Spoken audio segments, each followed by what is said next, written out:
Ito pang isa, para sa akin, Round Lab. Kasi nga, 2-in-1 na si Round Lab eh. Trending din si Round Lab dahil nga Korean product to. So alam naman natin yung epekto at yung performance ng Korean product. So ayan siya, paubos na nga to halos.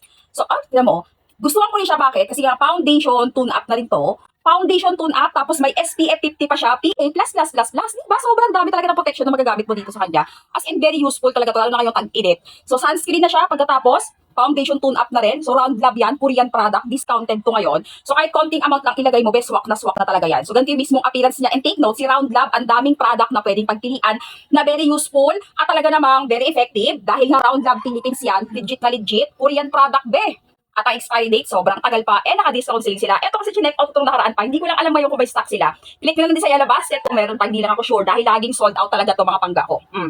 Walang white cast siya. Walang white cast. Ang daling i-blend. Blendable na blendable. At ang kagandahan pa sa kanya, very soft at comfortable. Tune up na rin siya mga pangga ha. Tune up na rin to. Foundation tune up na.